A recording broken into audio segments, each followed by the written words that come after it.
Ini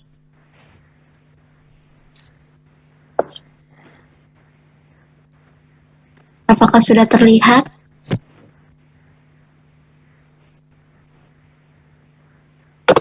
Terlihat, Mbak. Oke. Bismillahirrahmanirrahim. Assalamualaikum warahmatullahi wabarakatuh. Waalaikumsalam warahmatullah. Hari ini kami akan mempresentasikan tentang Islam di Spanyol dan Sisilia beserta dinasti-dinasti kecil semasa dengan Abbasiyah, perkembangan politik, kondisi sosial, keagamaan, dan perkembangan peradaban.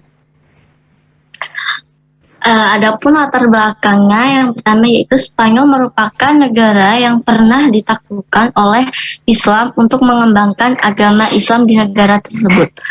Ketika Islam masuk ke negeri Spanyol, negeri ini banyak mengalami peradaban yang pesat, baik dari kebudayaan maupun pendidikan Islam. Spanyol mengalami perkembangan pesat dan kebudayaan serta pendidikan Islam yang dimulai dengan mempelajari ilmu agama dan sastra, kemudian mengikat dengan mempelajari ilmu akal. Kemudian, ibu kota Spanyol Islam yang dalam bahasa Arab disebut dengan Al-Andalus dari kata Vandals, dulunya bernama Iberia. Ketika Romawi berkuasa pada abad kedua, mereka menamainya dengan sebutan Asbania atau Pantai Marmot. Pada saat itu, Spanyol dan Sisilia adalah dua kerajaan yang dikuasai oleh Islam. Telah mengukir perkembangan ilmu pengetahuan sehingga keduanya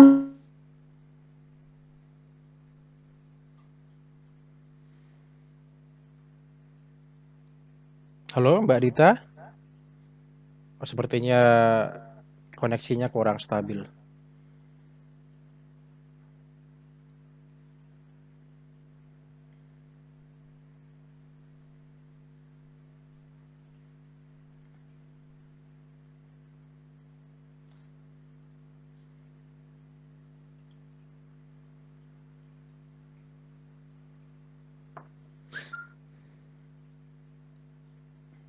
Cek, 1.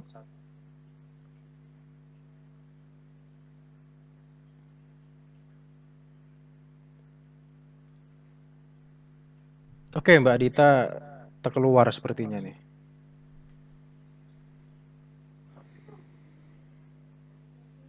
Oke, pemakalah temennya nih, Mbak Marantika, bagaimana? Apa Ustaz biar saya yang gantikan. Oke, boleh. Materialnya sama ya, biasa sepertinya ya. Ya sama Ustaz. Oke, siap. Silakan Jadi kepada saya Mbak Marantika. share screen-nya aja ya.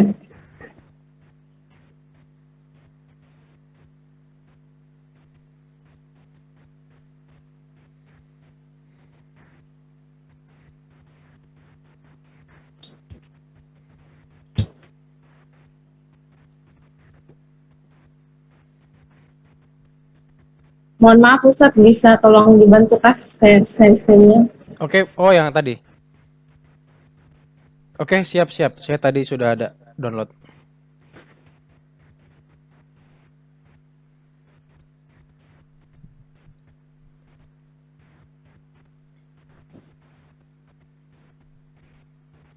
Oke, silakan. Oke, terima kasih. Sebelumnya mohon maaf kalau suaranya kurang jelas karena di sini lagi hujan. Ya, saya lanjutkan saja. Sebelumnya Ustaz. Sebelumnya. Ini. Benar? Yang mulai pertama Ustaz.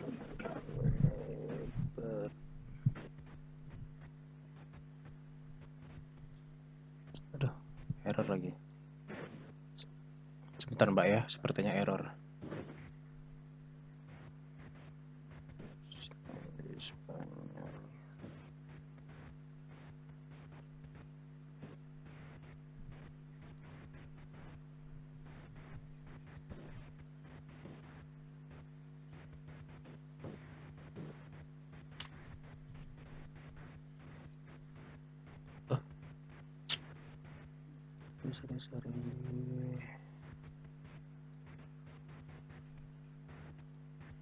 Kayaknya gini aja Mbak, kalau di slideshow dia amburadul. Oh ya.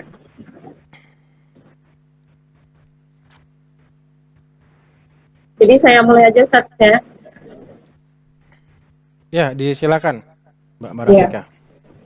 Ya, bismillahirrahmanirrahim. Jadi di sini saya akan menjelaskan tentang perkembangan Islam di Spanyol. Jadi perkembangan Islam di Spanyol itu kondisi keagamaan penguasa Gatia tidak toleran terhadap aliran agama yang dianut oleh penguasa, yaitu aliran monofisit, penganut agama Yahudi yang merupakan bagian terbesar dari penduduk Spanyol dipaksa dibaptis menurut agama Kristen yang tidak bersedia disiksa dan dibunuh secara brutal. Kemudian kondisi sosial wilayah Spanyol itu dibagi-bagi dalam sistem kelas, sehingga muncul masyarakat yang melarat, tertindas, dan ketiadaan persamaan hak. Dalam situasi seperti ini, kaum tertindas itu sangat menunggu kedatangan juru pembebas, dan juru pembebas itu mereka terkemuka dari orang Islam. Kemudian kondisi politik wilayah Spanyol itu terkoyak-koyak dan terbagi-bagi ke dalam beberapa negeri kecil. Kondisi terburuk berada di masa pemerintahan Raja Rodrik. Sedangkan kondisi ekonomi lumpuh dan kesejahteraan masyarakat menurun, tanah-tanah dalam jumlah hektaran terlantar tanpa digarap. Beberapa pabrik ditutup, jalan-jalan tidak mendapat perawatan, akibatnya hubungan antar satu daerah dan daerah lain itu sulit dilalui. Kemudian, yang bawahnya Ustaz, selanjutnya. Ya, terima kasih. Kemudian Islam itu pertama kali masuk ke Spanyol pada tahun 711 Masehi melalui jalur Afrika Utara. Spanyol sebelum kedatangan Islam dikenal dengan sebutan Iberia Asbania. Kemudian disebut dengan Andalusia. Jadi sebelum bernama Spanyol itu sebutannya itu ialah Andalusia. Ketika negeri subur itu dikuasai bangsa Vandal. Perkataan Vandal inilah orang Arab menyebutnya Andalusia. Sebelum penaklukan Spanyol, umat Islam telah menguasai Afrika Utara dan menjadikannya sebagai salah satu provinsi dari dinasti Umayyad. Penguasaan sepenuhnya atas Afrika Utara itu terjadi di zaman Khalifah Abdul Malik. Khalifah Abdul Malik ini mengangkat Hasan ibnu Nu'man al-Ghazani menjadi gubernur di daerah itu. Pada masa Khalifah Al-Walid, Hasan ibnu Nu'man ini sudah digantikan oleh Musa ibnu Nusair. Zaman Al-Walid itu, Musa ibnu Nusair memperluas wilayah kekuasaannya dengan menduduki Aljazair dan Maroko. Next, Ustaz. Ya. Jadi sejarah masuknya Islam di Spanyol ini awalnya itu pemimpin di Andalus ini bersikap kejam kepada rakyatnya. Maka mereka itu meminta tolong dengan Musa bin Nusair bahwasanya di sana itu ada penyiksaan, hukuman yang tidak wajar, dan rakyat pun disiksa. Mereka meminta perlindungan dengan orang Islam, maka datanglah kepada Musa bin Nusair. Maka Musa ini meneliti apakah ini benar atau hanya sekedar provokasi untuk mengadu domba antara dua pemerintahan. Setelah ditelusuri ternyata benar, maka dikirimlah jenderal perang yang karismatik, punya kemampuan militer yang hebat, dikenal dengan Tariq bin Ziyad. Dikirimlah dengan 10.000 pasukan, datang dengan niat untuk membantu, begitu sampai mengarungi lautan, selat dan wilayahnya, dan di sana itu ada bukit yang dikenal dengan Jabal Tariq. Dan di bukit itulah Tariq naik memberikan pidato yang sangat hebat dan memerintahkan untuk membakar semua kapal-kapal yang telah mengantarkan ke daerah situ. Kemudian Tariq ini memberikan pidatonya kepada pasukannya, wahai pasukanku, di depan kalian ini ada syahid, kematian, dan di belakang kalian juga ada laut, kematian. Jadi tinggal pilih mau kembali dengan cara berenang atau menunaikan tugas sebagai syuhada. Akhirnya semua mengobarkan semangatnya, maka dengan izin Allah berhasil menaklukkan kekejaman saat itu, membantu rakyat Andalus agar hidup dengan tentram. Kemudian periode sejarah Islam di Spanyol itu ada 4 periode. Periode pertama, Spanyol di bawah pemerintahan para wali yang diangkat oleh Khalifah Bani Umayyah yang berpusat di Damaskus. Pada periode ini, stabilitas politik negeri Spanyol itu belum tercapai secara sempurna. Gangguan dari dalam mengenai sistem peralihan kekuasaan karena adanya perbedaan pandangan antara Khalifah II Damaskus dan Gubernur Afrika Utara yang berpusat di Kairouan. Kemudian periode kedua, Spanyol berada di bawah pemerintahan seorang bergelar Amir, Panglima atau Gubernur, tetapi tidak tunduk kepada pusat pemerintahan Islam, yang ketika itu dipegang oleh Khalifah Abbasiyah di Baghdad.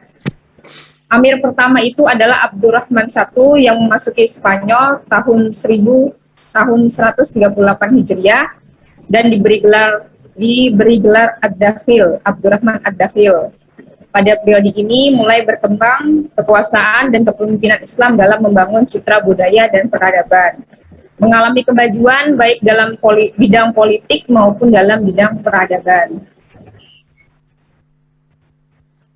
Antara lain yang pernah memerintah pada periode kedua ini ialah yang pertama Abdurrahman Ad-Dakhil, kemudian ada Hashim I, dilanjutkan kepada Hakam I, kemudian Abdurrahman II, dan Abdurrahman III.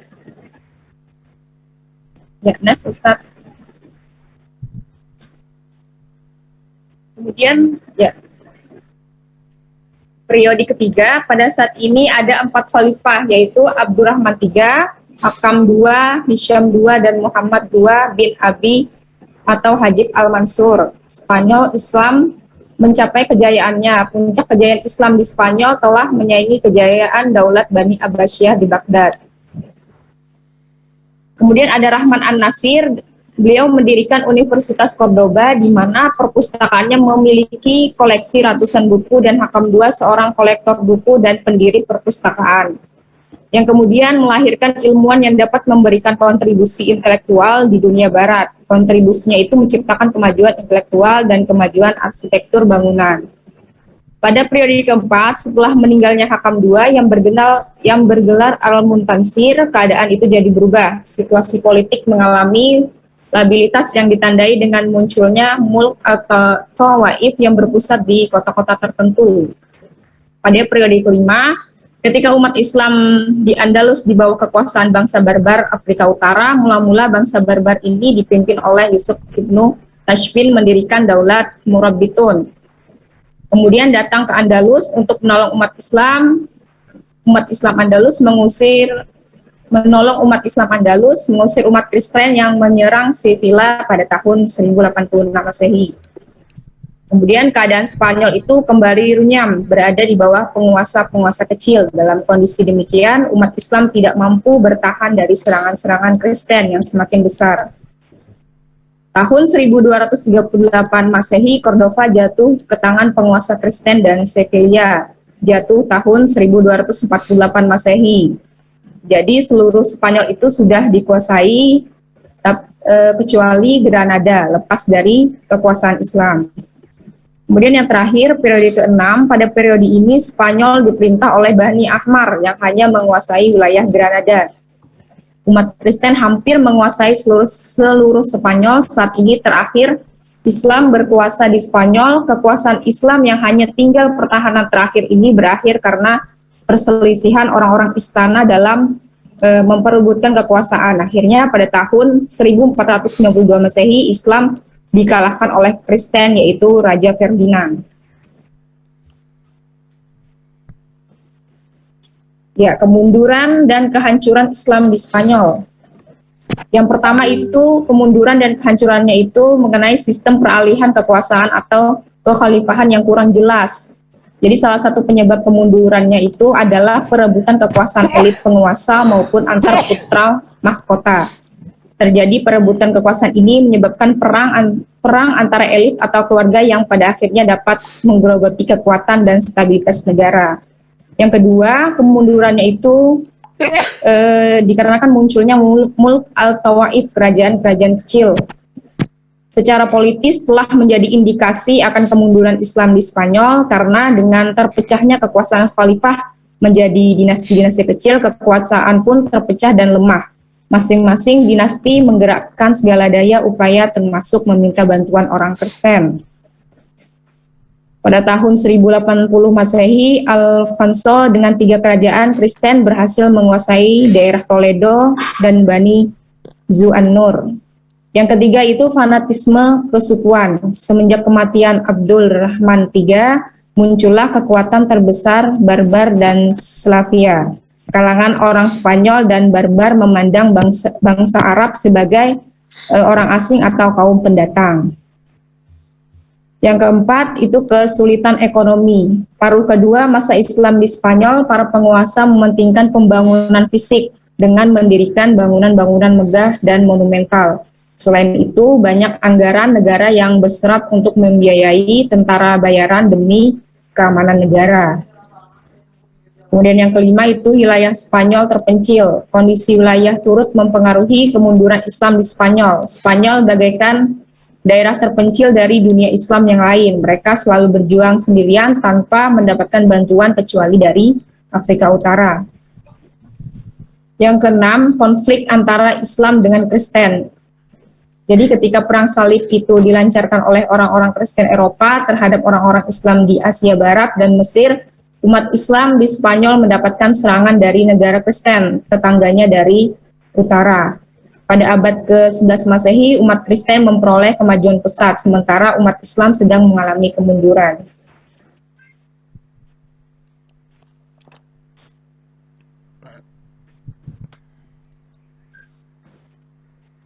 Ya. Perkembangan Islam di Spanyol. Next Ustadz tadi sudah. Sudah. Ya. Kemudian ini ada peninggalan Islam di Spanyol yang masih bertahan sampai sekarang. Yang pertama itu ada Mezquita, Masjid Cordoba, kemudian ada Alhambra, kemudian ada La Madraza, dan ada Masjid Granada dan Jembatan Gisar. Dan kemudian ada Medina Az-Zahra, Menara Giralda, kemudian ada Alcazar, Katedral Sevilla, dan Tolle del Oro.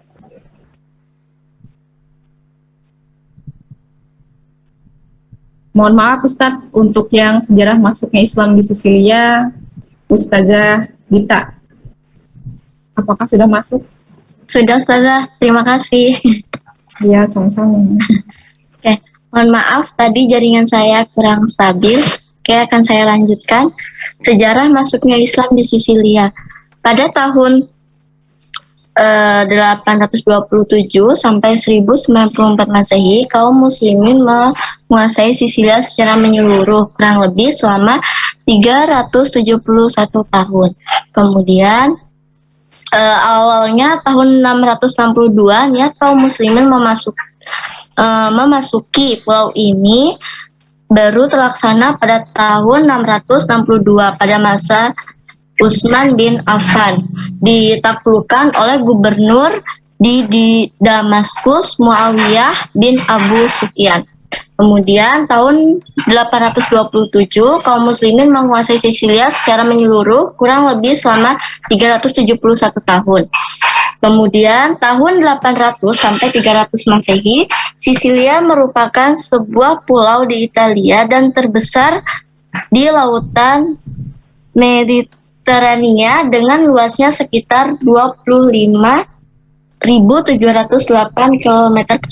Tahun 800 sampai 300 Masehi, bangsa Yunani menduduki Sisilia. Tahun 535 Masehi, Bizantium memerangi bangsa Vandal dan Goth untuk keluar dari Sisilia. Pada tahun 902, Pulau Sisilia secara penuh dikuasai oleh 3/4 abad setelah ekspansi mereka, sehingga Sisilia berada di bawah pemerintahan Muslim dengan Palermo sebagai ibu kotanya. Sedangkan tahun 1601 sampai 1901, Kristen melalui bangsa Norman melakukan pengambilan alih Sisilia dari kaum Muslim. Lanjut, Ustadz. Penguasaan Sisilia. Penguasaan Sisilia yang pertama di dinasti Bani Al-Gab, yaitu dinasti Bani Al-Gab masuk ke Sisilia sejak tahun 827 Masehi dan 75 tahun yang berpusat di Tunisia, mengangkat 5 orang gubernur dengan gelar Amir, Wali atau Sahib dengan ibu kota Palermo. Kemudian bangsa Arab menjadi penguasa. Mayoritas penduduk Muslim adalah keturunan bangsa Barbar, Sisilia, dan Arab. Kemudian yang kedua, dinasti Fatimiyah, yaitu pada tahun 909 Masehi, Ali bin Ahmad bin Abi al-Fawaris, salah satu gubernur Daulah Fatimiyah yang berpusat di Mesir, menggulingkan Ahmad bin Husain, gubernur dinasti Al-Gabiyah yang terakhir.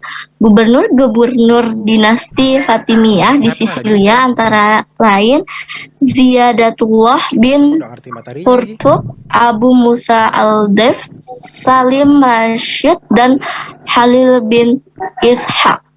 Yang ketiga yaitu dinasti Albiyah. Dinasti ini berkuasa selama 80 tahun. Hasan dapat menaklukkan daerah Kristen di sebelah utara Sisilia.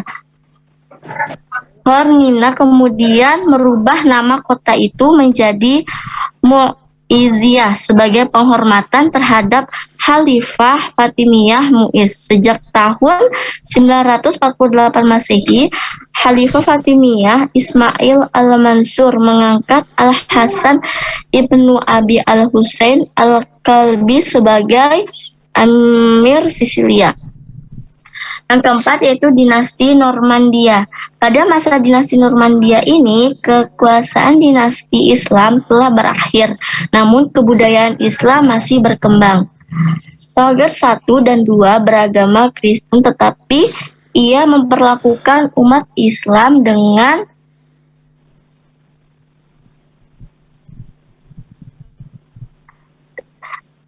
baik dan mengagumi kehebatan kebudayaan dan intelektual Islam. Kemunduran dan kehancuran Islam di Sisilia. Setelah melalui masa-masa jaya, kekuasaan Islam di Sisilia nampak lemah, mundur, dan berakhir dengan kejatuhannya. Mundurnya kekuasaan tersebut antara lain disebabkan karena situasi politik umat Islam yang sangat dapat dipengaruhi sehingga terjadi perpecahan internal, terjadi persaingan dan pertentangan antara dinasti, tenggelamnya sebagian penguasa Islam dalam kehidupan mewah sehingga lupa pada tugas utamanya untuk mengurus negara, terjadinya hubungan khusus antara penguasa Islam tertentu dengan penguasa Kristen untuk menjatuhkan saingannya sesama Muslim. Kehancuran Islam di Sisilia bermula atas pergantian kekuasaan dari dinasti Al-Gabiyah ke dinasti Fatimiyah. Kemudian pusat pemerintahan dinasti Fatimiyah pindah ke daerah Mesir pada tahun 972 Masehi. Dengan demikian, kontrol pemerintahan dengan diam-diam menjadi warisan menurut garis Al-Hasan Ali Al-Kalbi. Dengan kejatuhan Al-Kalbi menyebabkan timbulnya perang saudara antara Muslim Sisilia dengan Muslim Afrika. Palermo diperintah oleh orang-orang yang terhormat. Dinasti-dinasti kecil semasa dengan Abbasiyah, yaitu terbagi menjadi dua, dinasti yang ada di bagian barat dan dinasti yang ada di bagian timur. Di sini dinasti yang ada di bagian barat yaitu dinasti Tuluniyah di Mesir. Tuluniyah adalah sebuah dinasti yang muncul dan berkuasa di Mesir dan Suriah, independen dari Khalifah Abbasiyah. Ia merupakan sebuah kerajaan yang mendapat kekuasaan otonomi dari kerajaan pusat di Baghdad dan pendirinya adalah Ahmad bin Tulun, seorang panglima Turki. Dinasti Tuluniyah adalah dinasti Kesultanan Mesir pertama dan berhasil memasukkan Syria ke dalam wilayah kekuasaannya. Kemudian sistem politiknya, Ibnu Tulun membangun negara barunya itu dan membentuk sebuah organisasi militer yang ketat. Untuk pertama kalinya sejak masa Ptolemaic, Mesir menjadi negara berdaulat, dan untuk pertama kalinya sejak masa Fir'aun, Mesir berhasil memerintah Suriah. Selanjutnya, keadaan sosial ekonominya, pembangunan yang pada dinasti Tuluniyah tidak hanya dalam bidang militer, mereka juga sangat memperhatikan irigasi, salah satu faktor paling penting dalam kehidupan ekonomi Mesir. Selanjutnya yaitu dinasti Ilkhisiyah di Turkistan. Sistem politiknya yaitu pendiri dinasti ini adalah Muhammad ibnu Tuhji yang setelah membersihkan kekacauan di Mesir mendapat anugerah gelar Al-Iqshid. Keadaan sosial ekonominya yaitu penguasa Iqsidiyah, terutama sang pendiri dinasti, menghabiskan uang negara dengan boros dan berlebihan demi kesenangan orang-orang terdekatnya. Selama periode kekuasaannya, dinasti Iqsidiyah tidak memberikan kontribusi apapun bagi kehidupan seni dan sastra di Mesir maupun di Suriah. Selanjutnya, Ustadz.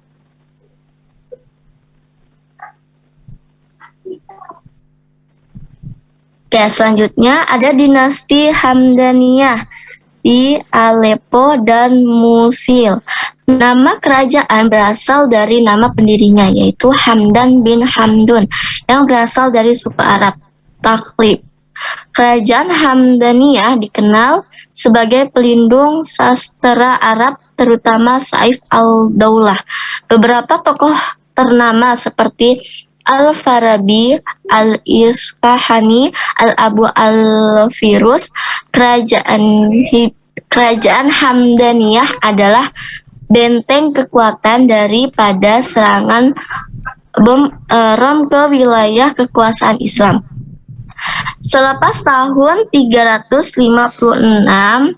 dan 358, kerajaan Hamdaniyah merosot dari tangan-tangan penggantinya. Mereka saling berebut kekuasaan antara keluarga sendiri.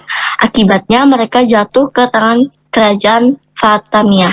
Kemudian dinasti Idrisiyah di Maroko. Pemerintahan Idrisiyah mampu mengembangkan pemerintahannya dengan bagus ketika dinasti ini di bawah pimpinan Idris II hingga Yahya IV. Orang-orang Barbar direktur untuk mendukung pemerintahan mereka. Idris kemudian menjadikan kota Fes sebagai ibu kota pemerintahan pada tahun 808 Masehi.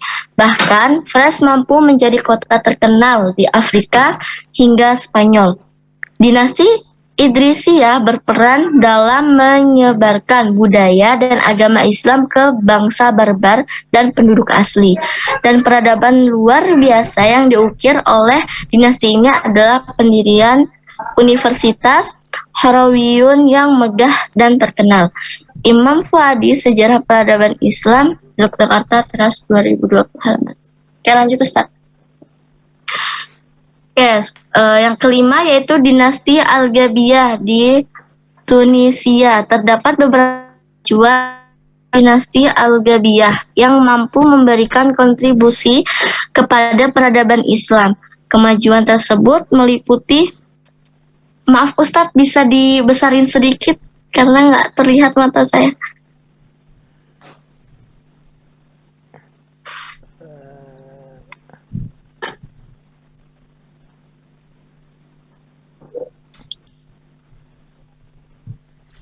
Ini Mbak, ini kalau di di slideshow dia nggak sesuai sama screen-nya sama slide-nya gitu.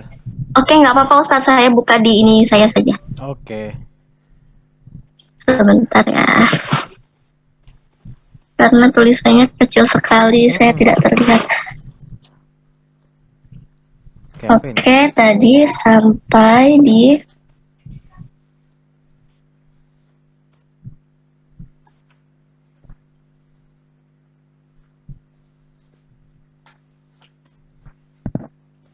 Atau Mbak Dita mau share screen sendiri? Takutnya nanti hilang lagi, Ustaz. Oh iya sih, betul. Oke, tadi sampai di mana ya Ustaz tadi ya? Tadi Bisa dibantu share screen lagi Kak Ustaz, nggak apa-apa sambil saya lihat di HP juga. Oke. Kemajuan di bidang politik. Oke, kemajuan tersebut meliputi kemajuan di bidang politik, yaitu kemajuan dan ketangguhan militernya.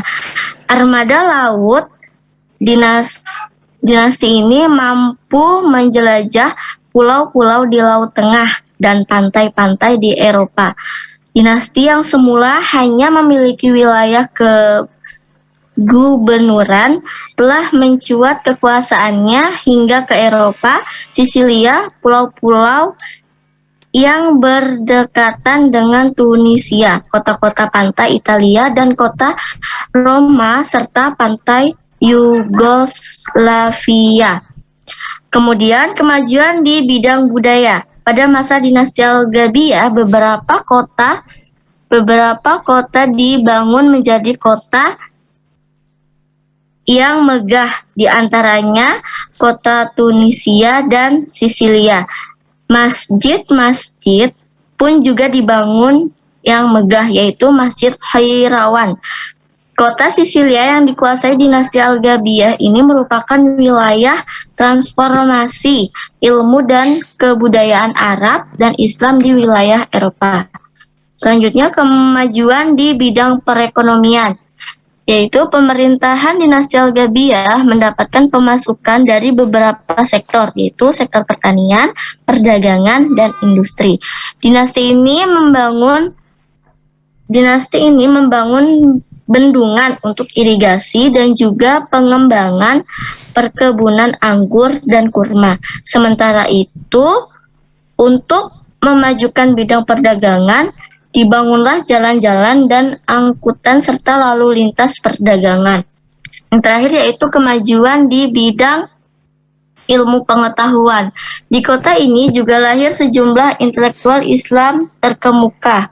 Mazhab Maliki diantaranya adalah Sahnun, pengarang kitab Mudawwanat, Yusuf ibnu Yahya, Abu Zakaria Al-Kinani, dan Isa ibnu Muslim. Dinasti ini bukan termasuk dinasti yang besar, akan tetapi kemajuan di bidang ilmu pengetahuan dan agama serta kontribusinya terhadap peradaban Islam tampak nyata. Selanjutnya, dinasti yang terletak di wilayah bagian timur, yaitu yang pertama dinasti Tahiriyah di Khurasan, Persia. Dinasti Tahiriyah mengalami masa kemajuan ketika pemerintahan dipegang oleh Abdullah ibnu Tahir, saudara Talhah. Abdullah memiliki kekuasaan dan pengaruh yang cukup besar dalam rangka mengembangkan ilmu pengetahuan dunia Islam, kebudayaan, dan memajukan ekonomi. Dinasti ini menjadikan kota Naisabur sebagai pusat peradaban Islam yang patut diperhitungkan. Sehingga pada masa itu negeri Khurasan dalam keadaan makmur dengan pertumbuhan ekonomi yang baik dan sangat mendukung terhadap kegiatan ilmu pengetahuan dan kebudayaan pada umumnya. Yang kedua, dinasti Safariyah di Fars atau Persia. Setelah Yakub memproklamasikan dirinya menjadi penguasa baru dan dilanjutkan dengan ekspansi ke wilayah-wilayah di sekitarnya, kemudian pada 2 tahun berikutnya ia mempersiapkan kekuatan baru sambil menunggu bagaimana reaksi pihak Khalifah Abbasiyah. Kemudian melihat besarnya kekuasaan pasukan Yakub, Khalifah pun membiarkannya dan mengutus kurir untuk menyerahkan wilayah Khurasan, Tipristan, Jurjan, Al-Ra, dan Persia sekaligus mengangkat sebagai amir. Oke, selanjutnya yaitu dinasti Samaniyah di Transylvania. Dinasti Samaniyah telah memberikan sumbangan yang sangat berharga bagi kemajuan Islam, baik dalam bidang ilmu pengetahuan, filsafat, budaya, politik, dan lain-lain. Tokoh atau pelopor yang sangat berpengaruh di bidang filsafat dan ilmu pengetahuan pada dinasti ini adalah Ibnu Sina. Selain beliau juga muncul para pujangga dan ilmuwan di bidang kedokteran, astronomi, dan filsafat yang sangat terkenal seperti Al-Firdausi, Umar Khayyam, Al-Bairuni, dan Zakaria Ar-Razi. Dinasti ini telah berhasil menciptakan kota Bukhara dan Samarkand sebagai kota budaya. Yang keempat yaitu dinasti Ghazwaniyah di Afghanistan. Abdul al-Malik ibnu Nuh, khalifah dari dinasti Samani, mengangkat Abtigin untuk menjadi pengawal kerajaan. Karena kesetiaan yang baik, ia diangkat menjadi komandan pengawal kerajaan dan akhirnya diangkat menjadi gubernur Khurasain. Abtigin hanya setia kepada Abdul al-Malik ibnu Nuh. Ketika Abdul al-Malik ibnu Nuh wafat, ia tidak mentaati khalifah dinasti Samami yang baru, yaitu Mansur ibnu Nu'man. Adapun peninggalan Islam di Sisilia yaitu yang pertama Paleodei Norman, kemudian kerajaan Sangiovanni dan Katedral Palermo. Oke, sekian dari saya. Terima kasih. Mohon maaf yang sebesar-besarnya apabila ada kesalahan. Saya kembalikan kepada moderator. Baik, alhamdulillahirabbil alamin. Cukup panjang materi yang dipaparkan oleh Ustazah Dita dan Ustazah Marantika. Sangat banyak hal-hal menarik yang dapat kita ambil. Oleh karena itu, mari kita buka diskusi kita tentang Islam di Spanyol dan Sisilia dengan membuka sesi pertanyaan. Kepada teman-teman yang mau bertanya, dipersilahkan.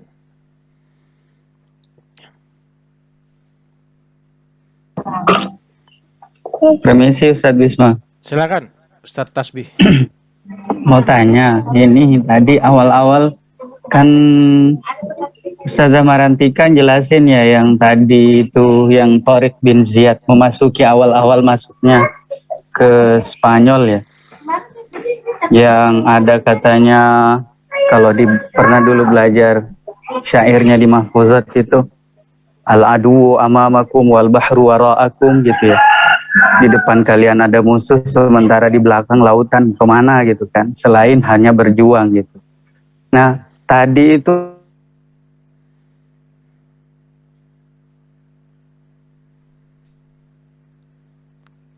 cek sound. Ustadz Tasbih sepertinya tidak kedengaran suaranya. Cek. Oke. Cek ya. Sudah masuk Ustadz, silakan dilanjutkan. Ya. Ya. Sudah hampir masuk ke klimaksnya ya. Pengen ngelihat itu bagaimana pertempurannya. Cuma tahu-taunya pindah pembahasan gitu, dibahas secara tematik. Nah, pengen dengar lanjutannya seperti apa sih gitu. Soalnya baru dijelaskan bahwa musuh di depanmu, terus ini di belakang, lautan di belakang. Semangatnya sudah mulai membara, coba tahu-taunya pindah pembahasan secara tematik gitu. Mau dengar lanjutannya aja seperti apa gitu, biar lebih seru, biar puncaknya dapat gitu. Oke, siap Ustadz Tasbih, dimengerti pertanyaannya. Kita tampung dulu ya pertanyaan pertama dari Ustadz Muammar Tasbih. Dilanjutkan kepada teman-teman yang mau bertanya, dipersilahkan. Baik, izin bertanya Ustadz. Siap Ustadz Darmawan, dipersilahkan. Tadi kita sudah sama-sama mendengar beberapa penjelasan dan banyak sekali dinasti-dinasti yang dijelaskan ya. Mulai sampai dengan dinasti yang kecil-kecil itu. Saya melihat ada kalimat dinasti-dinasti kecil semasa dengan Abbasiyah. Mungkin bisa, saya belum paham apakah dinasti-dinasti kecil ini di bawah naungan dari dinasti Abbasiyah atau bagaimana ya? Atau dinasti Abbasiyah itu berdiri dengan sendiri tanpa ada hubungan dinasti-dinasti yang lain gitu, Maksudnya seperti itu. dinasti-dinasti kecil ini di bawah naungan Abbasiyah atau bagaimana ya? Abbasiyah itu sendiri, dinasti Abbasiyah sendiri, atau dinasti kecil-kecil itu berdiri dengan sendirinya gitu ya, tanpa berhubungan dengan dinasti Abbasiyah. Seperti itu, Ustaz. Terima kasih. Terima kasih Ustadz Darmawan. Pertanyaannya, apakah dinasti-dinasti kecil itu di bawah dinasti Abbasiyah dan juga Umayyah mungkin ya, karena sempat di dinasti Umayyah juga Spanyol. Apakah ada hubungan atau terpisah karena jaraknya lumayan jauh juga ya di Spanyol ya? Mungkin itu dulu pertanyaannya yang kita tutup sesi pertama. Ada 2 pertanyaan dari Ustadz Tasbih dan Ustadz Darmawan kepada pemateri. Silakan untuk direspon pertanyaannya. Dipersilakan. Ya, bismillahirrahmanirrahim.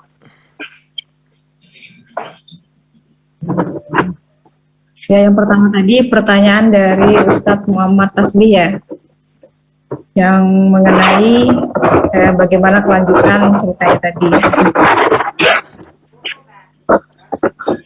Jadi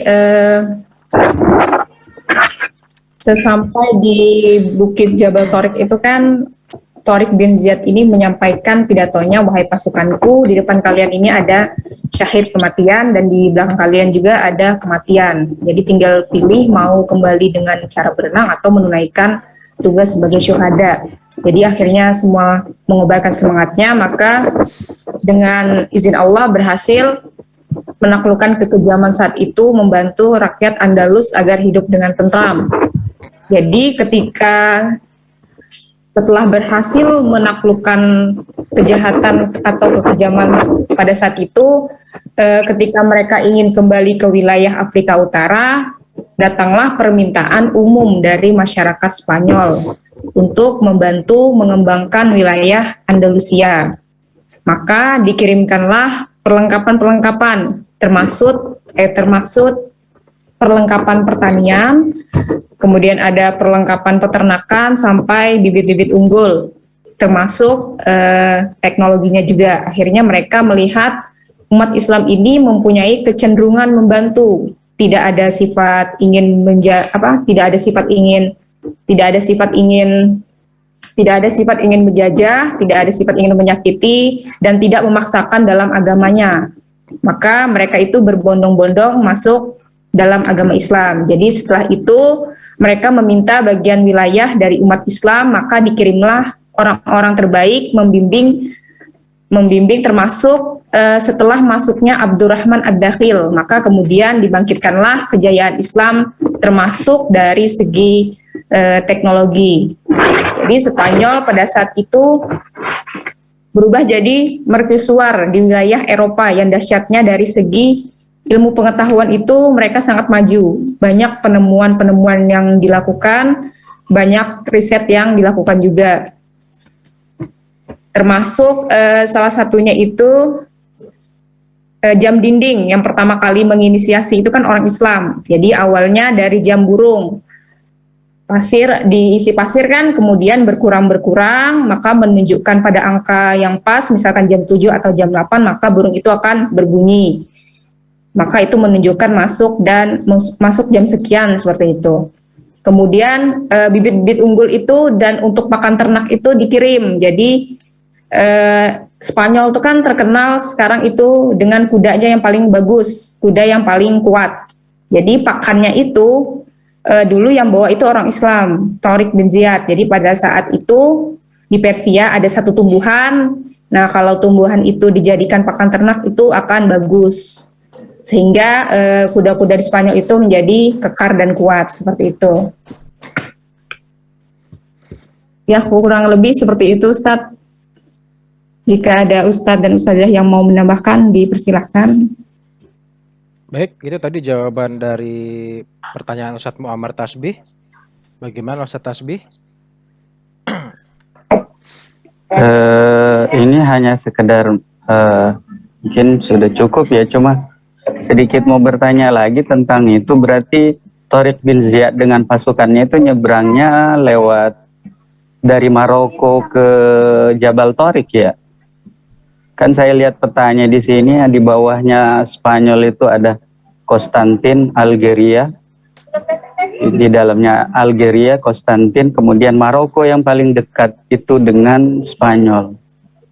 Itu nyebrangnya dari Maroko ke Spanyol, dan apakah Maroko pada saat itu sudah menjadi negara Islam ataukah belum? Terus di atas Spanyol kan ada sedikit, itu paling pojok bahkan itu ada Portugal. Terus Portugal kayaknya nggak di apa namanya lain pada saat di zaman itu ataukah apa? Soalnya saya juga bertanya tadi, kenapa kok Spanyol dengan Sisilia ini disandingkan pembahasannya? Apa dia berdekatan? Saya cari-cari Sisilia di mananya Spanyol sih kok dibahas berdekatan atau gimana ini? Ini jelasnya kalau saya pribadi masalah sejarah Islam itu paham bangetnya itu sampai Khalifah Ali bin Abi Thalib saja. Ya, Insya Allah. Hanya pahamnya sampai Ali bin Abi Thalib, setelah itu ya mulai remeng-remeng, apalagi sudah masuk di sini, makanya saya bertanya lagi, Sisilia ini di mana sih? Di mananya Spanyol, apa di dalamnya Spanyol? Karena di atasnya Spanyol, Prancis, di samping kirinya itu ada Portugal, kok tiba-tiba dibahas itu? Nah, tadi pertanyaan pertama itu setelah pembahasan tadi, nyebrangnya dari Maroko ke Jabal Torif, langsung masuk Spanyol kan, Jabal Torif di Spanyol. Terus Portugal nggak disenggol gitu ya? Dan hubungannya dengan Sisilia kok dibahasnya berdampingan gitu? Dan keberadaannya Sisilia itu di mana? Nggak tak cari-cari kok nggak ada di Eropa gitu. Itu aja sih. Oke, dilanjut. Bagaimana Mbak Marantika, Mbak Dita, dipahami ya pertanyaan Ustaz Tasbih ya? Apakah Portugal tidak termasuk dalam wilayah kekuasaan penaklukan dari Torik bin Ziyad, dan juga Sisilia itu di mana gitu? Karena saya juga sebagai orang awam taunya Sisilia itu malah pembukaan catur gitu. Kalau main catur ada pembukaan Sisilia yang terkenal gitu kan. Nah, itu taunya cuma itu aja Sisilia gitu. Nah, tapi kalau kita belajar geografi atau belajar kita apa namanya keduniaan gitu, kayak jarang dengar Sisilia itu jarang gitu. Dan ini diwakili oleh Ustaz Tasbih, Sisilia itu di mana sebetulnya? Mungkin kepada pemateri dipersilakan untuk menjawab.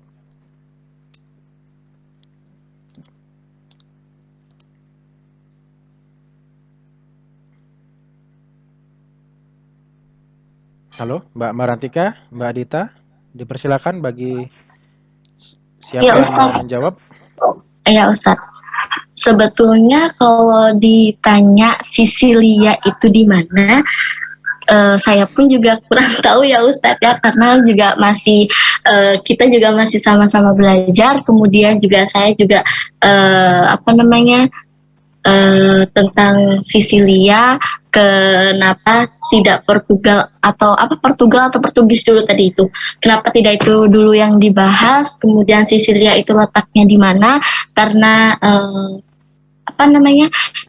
kami juga kemarin juga belum tahu letak Sisilia ini juga sebetulnya di mana. Seperti itu sih Ustadz, mungkin teman-teman yang lainnya bisa membantu.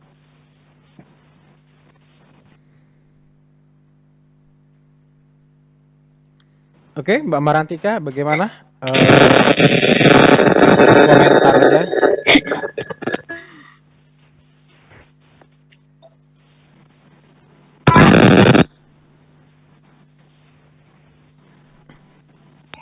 Sisilia itu ada di Italia ya Pak ya, kalau nggak salah ya, di bagian negara Italia.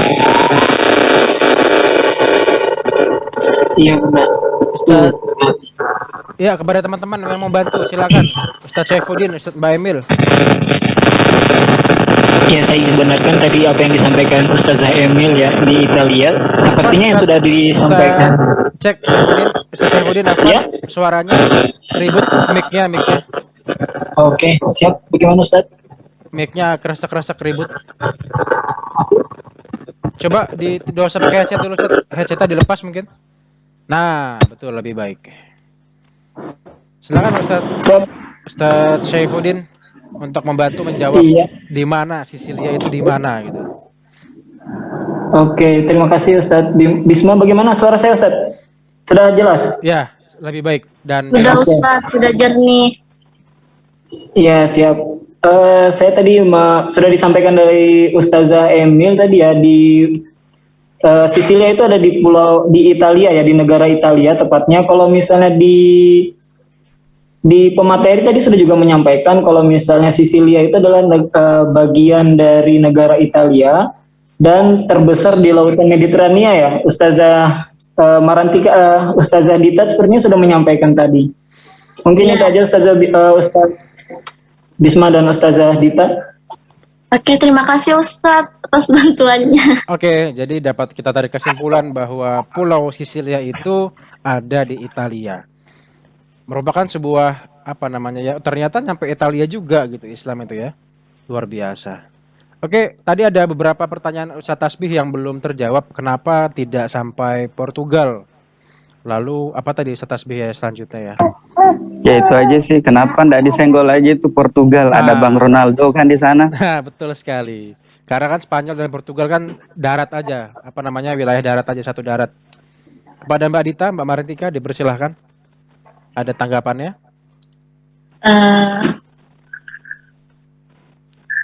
Mungkin tujuannya yang berbeda kali ya Ustadz ya. Mbak Marantika. Ya, halo. Ya, jadi sepengetahuan saya aja ya. Mohon maaf kalau kurang. Jadi di sini ini pada masa Khalifah Al-Walid itu Hasan ibnu Nu'man itu sudah digantikan oleh Musa ibnu Nusair. Jadi mereka itu memperluas wilayah kekuasaannya dengan menduduki Aljazair dan Maroko.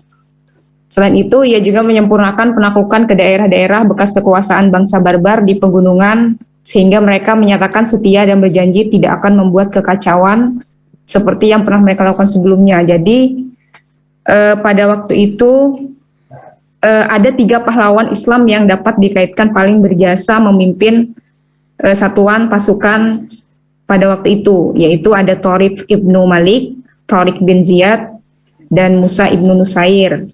Jadi Thorif ini dapat disebut sebagai perintis dan penyidik. Ia menyeberangi selat yang berada di antara Maroko dan benua Eropa dengan pasukan perang 500 orang.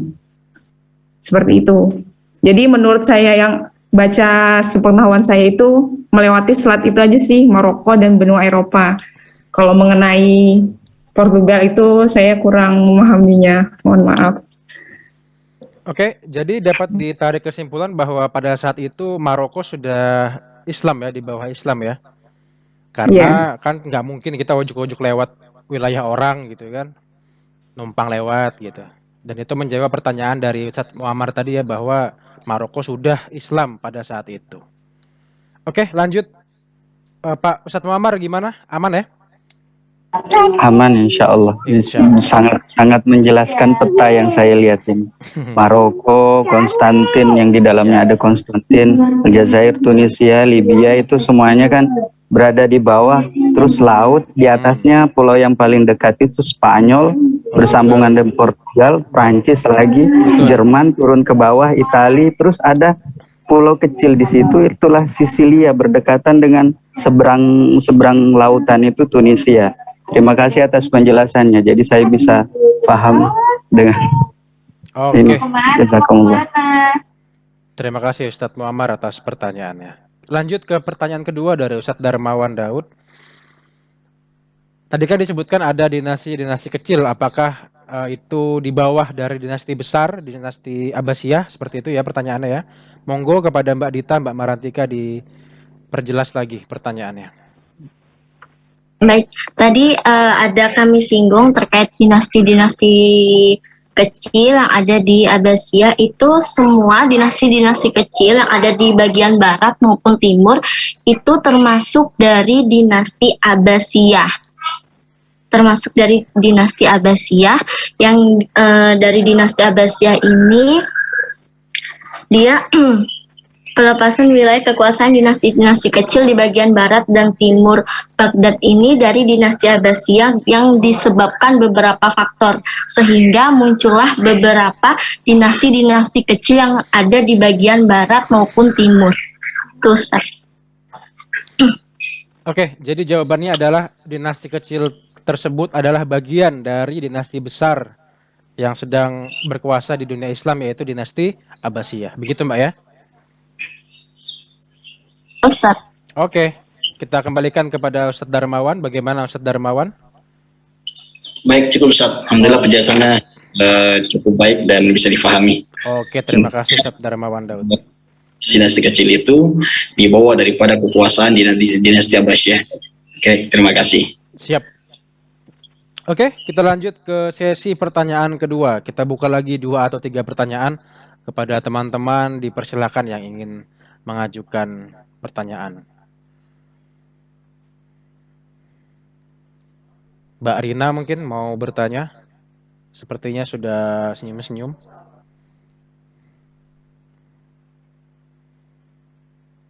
Mbak Emil?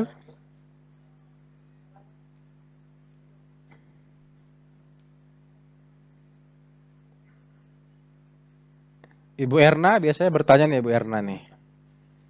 Ibu Erna monitor. Kalau tidak ada ya saya yang bertanya lah.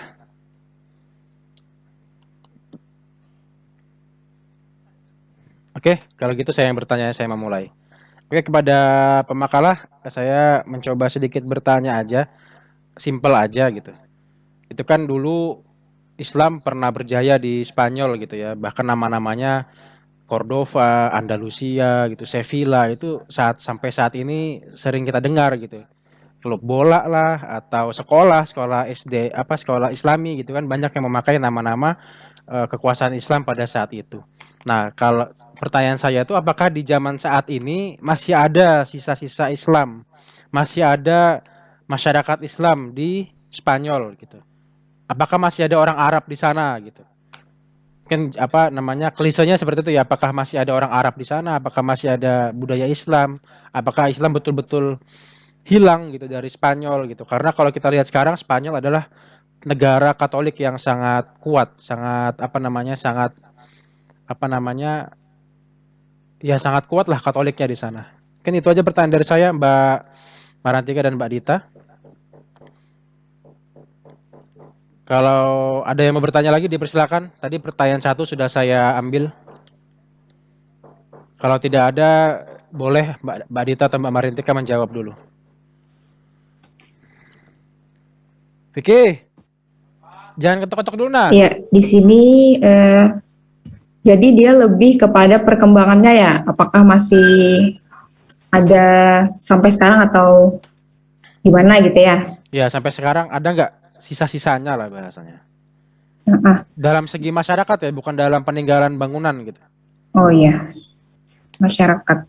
Ya, jadi menurut literatur yang pernah saya baca, itu ada di mana ya, Sevilla. Di Sevilla itu yang bernama Ibrahim Gernandes. Nah, dia itu di sana membangun rumah ibadah karena di sana itu tidak ada masjid atau musola. Kemudian rumah ibadahnya itu seperti apartemen yang biasa. Jadi di sana itu diadakan kelas untuk membaca dan pendalaman Al-Quran setiap pekannya. Seperti itu di Sevilla. Kemudian sekarang itu awalnya yang dulu itu waktu awalnya orang berpuasa dan makanan halal itu kurang lazim di daerah Spanyol tersebut. Bahkan jumlah muslimnya itu sangat kurang gitu. Tapi sekarang itu jumlah muslimnya itu mulai bertambah. Bahkan pelajaran agama Islam itu di sekolah-sekolah itu ada 1 minggu sekali gitu. Seperti itu sih yang saya ketahui, Ustaz. Oke, berarti masih ada Mbak ya, masih ada agama Islam di Spanyol pada saat ini? Iya, masih ada. Oke, alhamdulillah. Alhamdulillah. Oke, sudah cukup menjawab pertanyaan dari saya. Saya buka lagi pertanyaan berikutnya kepada teman-teman yang mau bertanya, dipersilahkan. Assalamualaikum Ustaz. Waalaikumsalam. Ustaz Ahmad Sofyan, dipersilakan Ustaz. Ya, maaf tadi gangguan Telkomsel nih, Kutai Baratnya. Jadi besar tadi kayak ini pun juga signalnya keluar lemah sekali. Menggunakan HP saja. Nah, Baik, ini tadi memang kami tidak sempat ikut dari awal penyampaian makalah tentang Islam di Spanyol kalau nggak salah. Tema pemaparan sore ini karena baru bisa masuk karena mengganti paspor dan menggunakan Indosat. Nah, yang kami tanyakan terkait dengan maksudnya Islam di Spanyol itu, apakah pada saat itu Spanyol sebenarnya di bawah kekuasaan kerajaan apa waktu itu sehingga Islam begitu mudah masuk ke Spanyol itu. Itu aja mungkin pertanyaan kami. Terima kasih. Assalamualaikum warahmatullahi wabarakatuh. Waalaikumsalam warahmatullahi wabarakatuh. Oke, cukup jelas pertanyaannya. Pada saat itu kok bisa Islam masuk Spanyol? Di zamannya siapa? Kerajaan apa gitu ya. Oke, kita tampung dulu pertanyaan dari Ustadz Sofyan, dibuka lagi, satu lagi kepada teman-teman, dipersilahkan.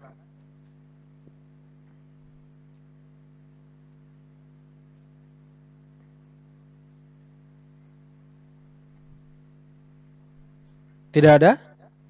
Ustaz, saya mau bertanya. Oke, silakan Ustadz Aminuddin. Jadi gini Ustaz, untuk mengenai tentang negara-negara yang merdeka pada masa dinasti Abbasiyah ya. Jadi disebutkan bahwasanya di situ ada dinasti-dinasti kecil. Tapi saya baca di PowerPoint-nya. Nah, termasuk dinasti Tahiriyah dan dinasti Khurasan serta dinasti Safaryah di Fars Persia.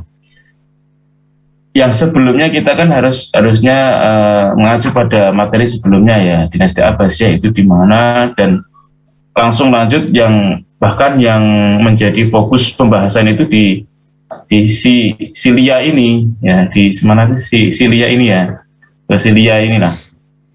Bahwasanya yang perlu kita ketahui kan dinasti-dinasti yang ada di bawahnya, di bawah Abbasiyah ini, dinasti-dinasti yang ada di bawahnya Abbasiyah ini yang perlu dibahas gitu loh.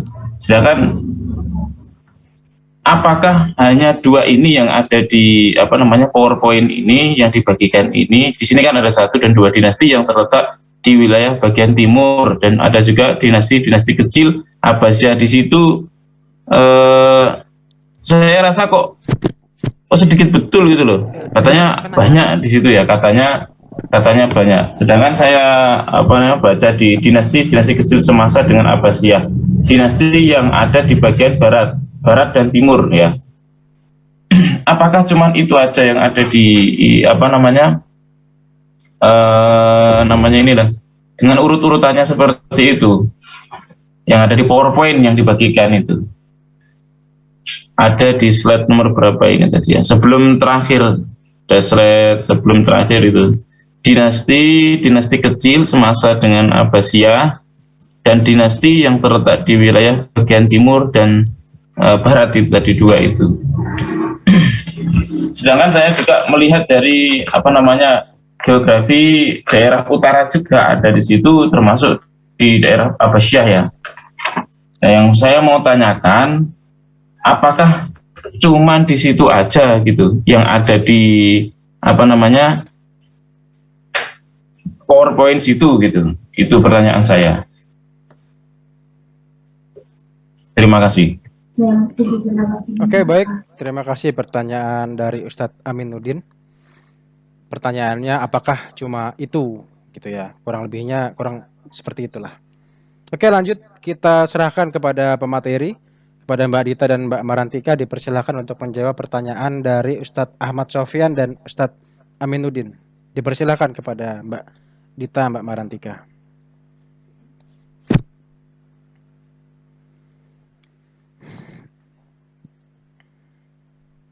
Halo?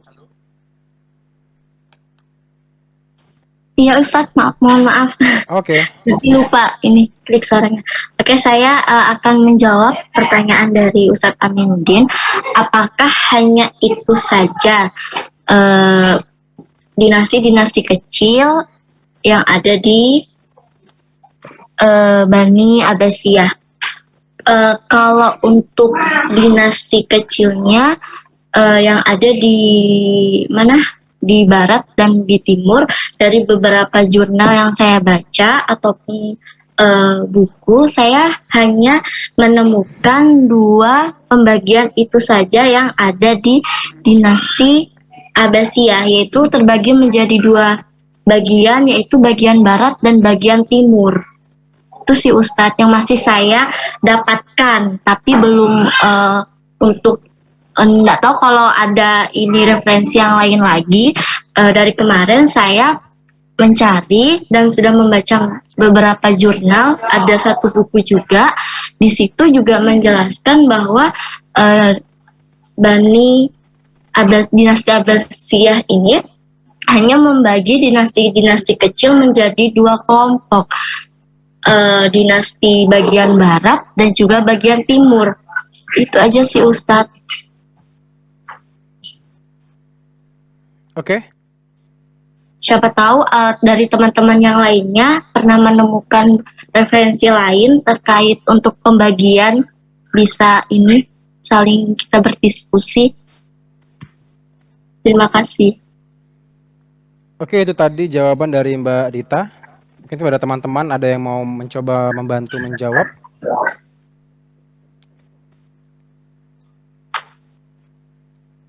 Atau Mbak Marantika sebagai temannya hari ini. Ada tambahan mungkin? Iya, belum. Oke, kalau gitu kita serahkan lagi ke Ustadz Aminuddin sebagai penanya. Apakah jawabannya sudah sesuai ekspektasi atau belum? Atau ingin menjelaskan kembali?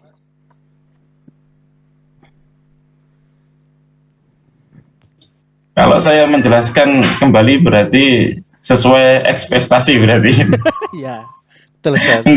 Nah, jadi karena tadi juga pertanyaan menyambung pertanyaan sebelumnya ya, dan materi-materi sebelum-sebelumnya. Karena ini kan sudah rentetannya ya, rentetannya. Karena tadi fokusnya kita kan di Sisilia itu tadi. Karena dinasti yang saya baca dan saya ini tahu itu di bawah naungannya Abbasiyah itu banyak sekali. Sampai nanti itu ketemunya di perang salib itu tadi. Dan di bawah-bawahnya dinasti Abbasiyah itu banyak sekali. Dan di situ kan hanya terbagi menjadi ada timur dan barat. Sedangkan timur dan barat itu ternyata ada juga dalam materinya ini belum masuk. Saya coba masuk di materinya, siapa tahu ada di dalamnya itu ternyata juga belum ada gitu. Sampai dinasti Saljuk nanti, Ghazania,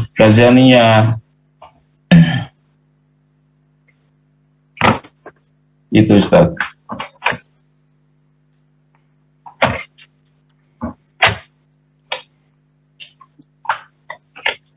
Oke, mungkin nanti bisa juga dijelaskan oleh Bapak Dr. Rais. Terima kasih Ustaz. Oke, siap. Kita lanjut ke pertanyaan kedua dari Ustadz Ahmad Sofyan. Silakan kepada Pak Materi untuk menjawabnya. Mbak Marantika mungkin? Ya. Ya. Jadi Islam itu pertama kali itu masuk ke Spanyol itu diduduki umat Islam pada zaman Khalifah Al-Walid, salah seorang khalifah dari Bani Umayyah yang berpusat di Damaskus. Begitu Ustaz. Jadi pada saat itu kenapa Islam itu masuk ke daerah Spanyol ya karena pada waktu terjadi kekejaman pada saat itu masyarakat Spanyol itu meminta bantuan kepada masyarakat Islam di Afrika Utara. Jadi karena mereka melihat bahwasanya orang Islam ini mempunyai kecenderungan membantu, tidak ada sifat ingin menjatuhkan atau menyakiti, bahkan tidak memaksakan dalam agamanya, maka disitulah mereka berbondong-bondong masuk agama Islam. Jadi pada saat itu memakai jilbab, memakai jubah, gamis itu modern. Saking dahsyatnya pengaruh orang Islam itu diikutin gitu. Bahkan bahasa Arab itu menjadi modern. bahasa Inggris itu tidak terlalu seperti itu. Jadi karena kemajuan saat itu menjadikan Eropa di sekitarnya itu kagum, bahkan mengikuti gaya dan modelnya saat itu. Seperti itu sih Ustadz yang saya ketahui. Oke, tadi saya mencoba meluruskan ya. Tadi pertanyaan Ustadz Sofyan, ketika itu di zamannya Spanyol itu kerajaan apa gitu loh? Apakah kerajaan Kristen atau kerajaan mungkin Yahudi gitu kan? Karena kalau tidak salah tadi di makalah juga disebutkan bahwa Yahudi dibantai di saat itu, maksudnya disuruh masuk Kristen dengan cara paksa oleh orang-orang Kristen gitu. Nah, pertanyaan Ustadz Sofyan tadi di zamannya raja siapa? Mungkin kurang lebih gitu dari Ustadz Sofyan tadi pertanyaannya ya. Gimana Ustadz Sofyan? Betul ya? Betul ya. Ya. Maksudnya pada zaman kekuasaan siapa Spanyol itu Islam bisa masuk ke sana, nah apakah di bawah Romawi ataukah siapa dulu? Nah, betul. Silakan dilanjutkan Ustazah Marantika.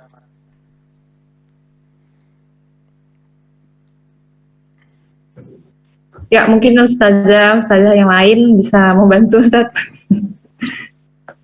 Oke. Kepada teman-teman mungkin ada tambahan informasi untuk membantu menjawab dari pertanyaan Ustadz Ahmad Sofyan. Ustadz Zainuddin, mikirin apa itu?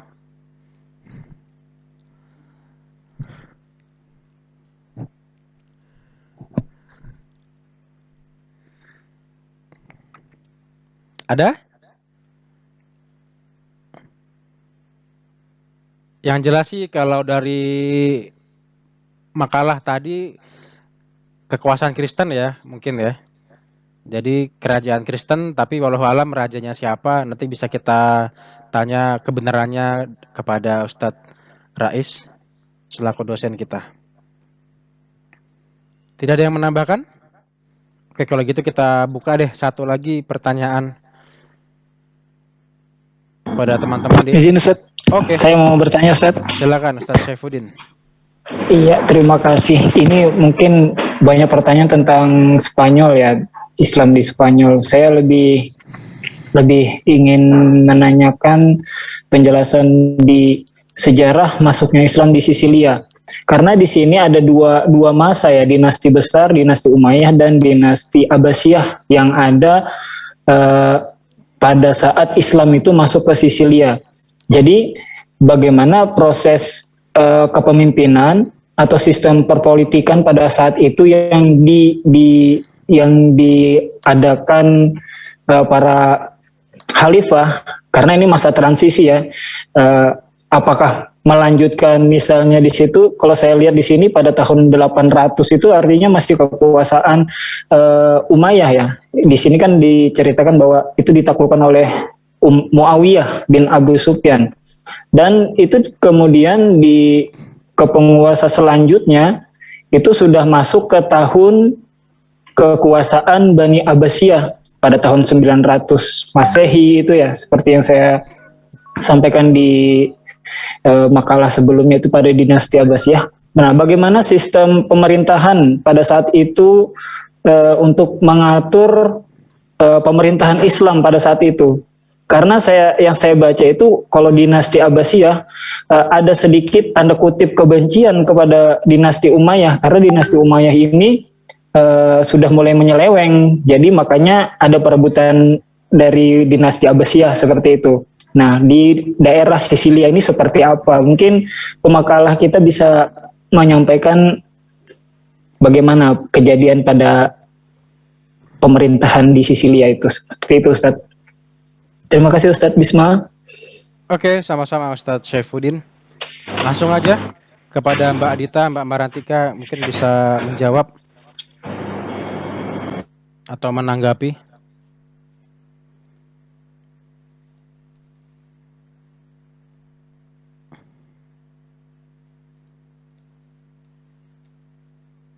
Cek, Mbak Adita, Mbak Marantika. Atau ada teman-teman yang lain yang mau mencoba menjawab pertanyaan dari Ustadz Syaifuddin?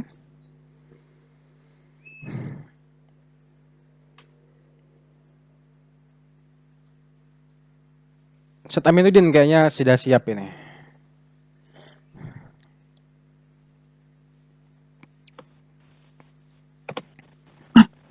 Oke, Mbak Iya, Dita. Ustaz. Mbak Dita, dipersilakan. Oke. Mohon maaf tadi pertanyaannya apa ya, Ustaz? Pertanyaannya gimana tadi Ustaz Saifuddin? Gambarannya, yang besarnya gimana? Ulangin lagi. Oke, secara garis besarnya bagaimana sistem pemerintahan di Sisilia pada saat Islam itu masuk ke Sisilia, itu kan kekuasaan pada masa dinasti Umayyah.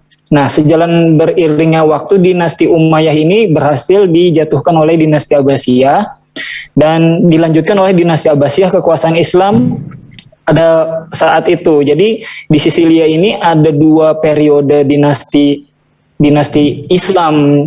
Nah, bagaimana sistem yang dijalankan khalifah atau siapa yang bertugas untuk menjaga daerah keislaman ini gitu? Oh. Sistem apa seperti itu? Oke. Terima kasih. Dimengerti. Langsung aja Mbak Dita dijawab. Cukup gamblang tadi pertanyaannya. Oke. Mungkin untuk sebentar, Ustaz.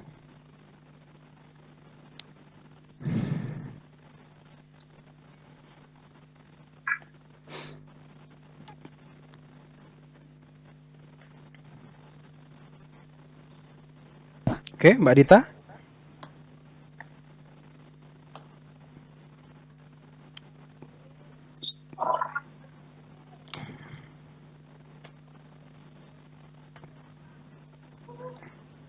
Mbak Marantika mungkin bisa membantu juga. Bagaimana cara menjaga wilayah kekuasaan Sisilia karena saat itu terjadi pergantian dinasti dari dinasti Umayyah ke dinasti Abbasiyah. Nah, apakah ada pergantian wali kota atau gubernur? Mungkin seperti itu secara teknis ya. Bagaimana saat itu kiat yang diambil oleh pemimpin Islam? Mbak Dita, siap?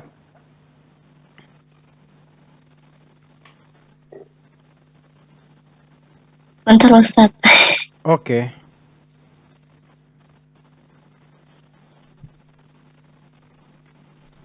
Mbak Marantika bisa membantu mungkin?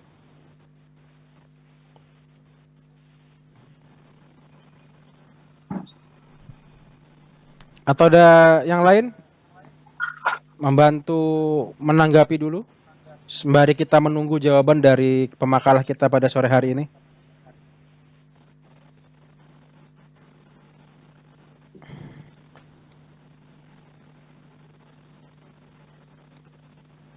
Oke, Mbak Dita, Mbak Marantika.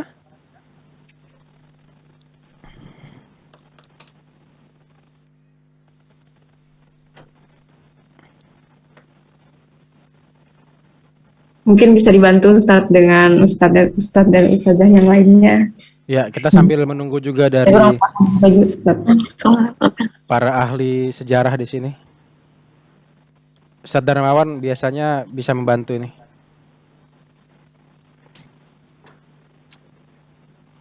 Oke, Mbak Dita, Mbak Marantika, bagaimana? Atau kita menunggu jawaban pasti dari dosen kita, Ustadz Rais? Karena berhubung ini juga sudah jam 5 lewat ya. Jadi kalau tidak ada pertanyaan lagi atau tanggapan lagi, mungkin bisa kita serahkan materinya kepada dosen kita, Ustadz Rais. Tidak ada?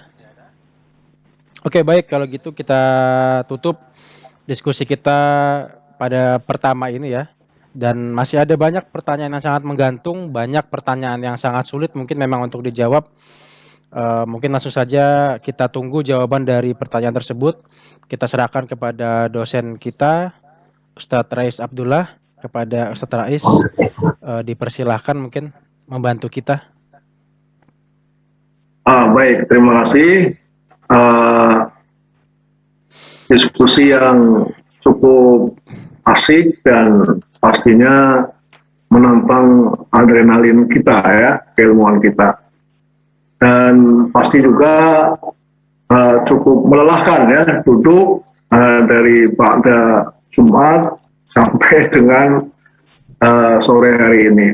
Tapi insya Allah ini adalah kegiatan yang bermanfaat dan salah satu untuk membuat otak kita selalu cerdas adalah dengan berdiskusi seperti ini ya. Ilmuwan-ilmuwan dan orang-orang hebat di Eropa itu walaupun mereka sudah selesai dari jabatan mereka sebagai guru besar di sebuah universitas, mereka masih tetap berdiskusi, masih tetap meneliti, dan tentu ini merupakan tradisi yang baik untuk kita tiru. Bahkan Pak Mahathir ya, dalam salah satu video yang berkaitan dengan beliau, ya beliau sampai sekarang ya masih aktif olahraga, masih aktif menulis, masih aktif berpikir. Memang kalau kita biarkan fisik kita, otak kita vakum, ya saat itulah mulai terjadi kemunduran kita. Diskusi yang cukup baik ya dari kawan-kawan, dan temanya memang tema yang sebenarnya tidak sebesar dinasti Abbasiyah pembahasannya, tapi memang lebih rumit ya, karena itu dibagi menjadi dua orang gitu. Ustazah Marantika dan Ustazah siapa tadi, kita ya, dan kita apresiasi kepada mereka semuanya, dan juga kawan-kawan yang sudah memperkaya diskusi kita pada sore hari ini. Masuknya Islam atau tersebarnya Islam ke Eropa adalah salah satu janji ya, pembuktian janji dari janji-janji kejayaan Islam. Barangkali para asati dan ustadzat pernah membaca atau bahkan mungkin sering menyampaikan ya, sering membaca, sering menyampaikan bahwa dalam salah satu sabdanya Nabi mengatakan bahwa wilayah kaum muslimin itu akan sampai ke benua yang kuning ya, benua emas atau benua kuning itu dalam sebuah hadisnya. Dan ini adalah pembuktian bahwa janji itu dipenuhi oleh Allah Subhanahu wa Ta'ala. Dan walaupun sekarang ya umat Islam mungkin tidak lagi sebesar kekuasaan dan pengaruhnya saat awal-awal Islam masuk ke Eropa, tapi ternyata statistik ya, data statistik menunjukkan Islam ini masih menjadi agama terbesar kedua ya di benua Eropa. Dan satu hal yang juga cukup menjanjikan adalah konflik-konflik yang terjadi di dunia Islam ini juga mendorong adanya imigrasi ke Eropa, yang itu juga menjadikan warga Eropa di sana semakin besar ya populasinya dari umat Islam. Jadi kalau kita kembalikan semuanya, kita kaitkan satu hadis dengan yang lainnya, kita tidak saja prihatin ya dengan konflik yang ada misalnya di Syria, konflik yang ada kemarin di Mesir, konflik yang terjadi di Sudan. Nah, konflik-konflik itu ternyata memang ada hikmahnya. Ya, mereka menjadi imigran ke Eropa dan kemudian mereka menjadi ya warga negara di sana, dan mereka tetap kuat keislamannya. Sehingga diprediksikan ya 2030 ya Eropa itu akan menjadi benua Islam. Apalagi dengan tradisi dan keyakinan umat Islam bahwa makin banyak anak banyak rezeki. Nah itu memang umat Islam tidak pernah ya mereka membatasi jumlah kelahiran. Sementara orang-orang Eropa wanitanya dan mungkin juga laki-lakinya malas punya anak, repot. Nah itu menjadi faktor juga yang nanti akan memperbesar populasi umat Islam di benua biru ya, yang ya Eropa lah yang kita sering sebut dengan benua biru. Dan ini cukup menjanjikan ya di mana saja ya umat Islam seperti itu. Dan itu cukup mengkhawatirkan mereka ya. Dan itu juga yang menjadi keyakinan kita ke depannya bahwa memang umat Islam ini akan kembali kepada kejayaannya sebagaimana dijelaskan dan dijanjikan dalam banyak ayat dan dalam banyak hadis. Kembali ke tema kita, peradaban Islam ya di Spanyol dan Sisilia. Mengapa disatukan ya tema masuknya Islam atau peradaban Islam di Spanyol dan Sisilia? Karena dua kota ini atau dua wilayah ini, Spanyol dan Sisilia, merupakan dua tempat yang berbeda, dan Sisilia ini sering dilupakan karena kalah pamor, kalah kuat ya dengan Spanyol yang mereka atau yang wilayah tersebut nyambung dengan Afrika, terutama dengan Maroko ya. Dan sampai sekarang memang para penduduk Maroko ya, kalau sekarang karena ada kebijakan Uni Eropa, mungkin sekarang sudah diberlakukan visa ya. Dulu tahun-tahun 90-an orang Maroko masuk Spanyol nggak pakai visa, ya kayak kita masuk ke Malaysia, masuk ke Singapura. Nah, tapi seiring dengan perkembangan yang juga mungkin mereka paham ya bahwa keberadaan orang-orang Muslim dari Maroko cukup besar pengaruhnya untuk perkembangan Islam di sana, ya mereka kemudian menetapkan beberapa keputusan. Ya, jadi ini merupakan sebuah prestasi ya dari para pendahulu kita, para umat Islam yang Masya Allah, kalau saja seandainya mereka lebih memilih untuk hidup nyaman, mereka tetap tinggal ya di kampungnya, merintis usaha yang pegawai tetap sebagai pegawai yang baik ya, yang menerima apa adanya, yang bertani juga tetap begitu. Nah, pasti Islam tidak akan berkembang ya. Tetapi ini menjadi hal yang perlu kita teladani adalah bahwa semangat untuk berhijrah, semangat untuk berdakwah, ya tidak diam saja menerima kondisi nyaman ya, status quo atau posisi PW dalam hidup ini. Nah, itu yang menyebabkan Islam terus berkembang. Dan kalau semangat mereka tidak kita adopsi, maka ya tidak akan berkembang ya. Kita udah betah aja kita di kampung aja dah, terima apa adanya, tanpa kita berpikir bagaimana mengembangkan dakwah tempat lain. Nah, tidak akan terjadi perkembangan. Nah, coba kalau umat Islam terdahulu punya pikiran seperti itu, Anda kemana-mana ya. Tapi itulah salah satu ya skenario dari Allah Subhanahu wa taala untuk mengembangkan agama Islam, liyudhhirahu 'ala dini kulli walau karihal kafirun, supaya Islam ini menjadi agama yang unggul di atas agama yang lain walaupun ya orang-orang kafir tidak menyukainya.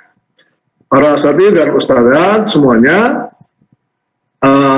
tadi muncul pertanyaan tentang masuknya Islam ke Spanyol, kemudian juga ke daerah-daerah lain yang sebenarnya masih bersambung ya di peta itu dengan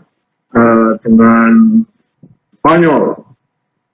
Ya, sebenarnya begini, kalau dilihat dari jalurnya, masuknya Islam ke Eropa itu kan melalui Afrika ya, melalui Afrika Utara.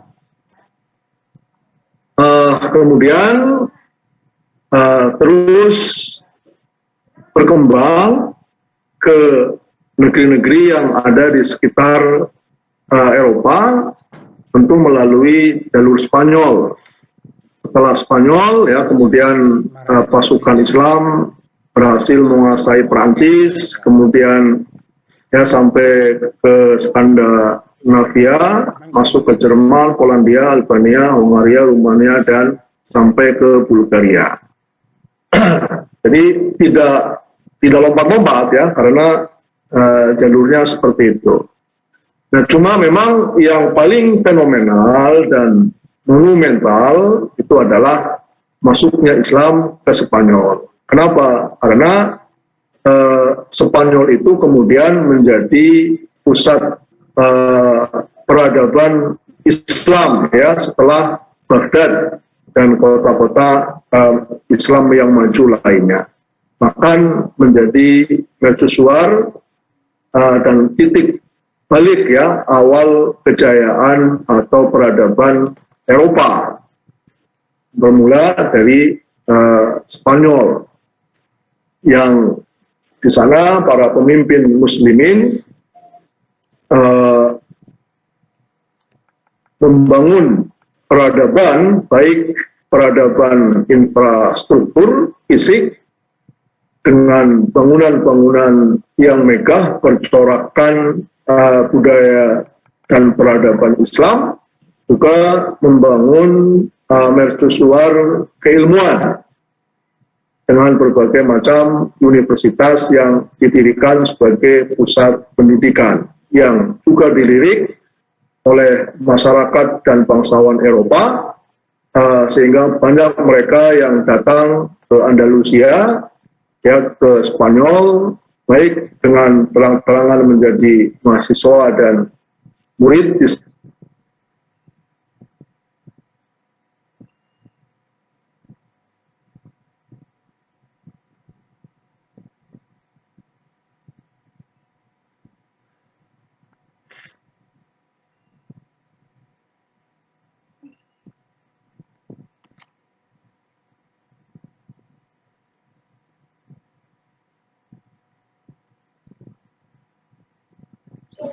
Cek.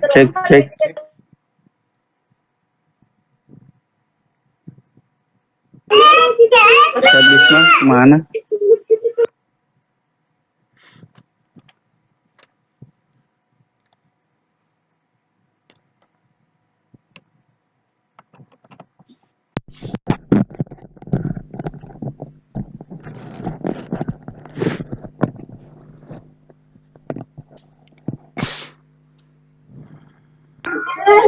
Masih di luar, Ustaz.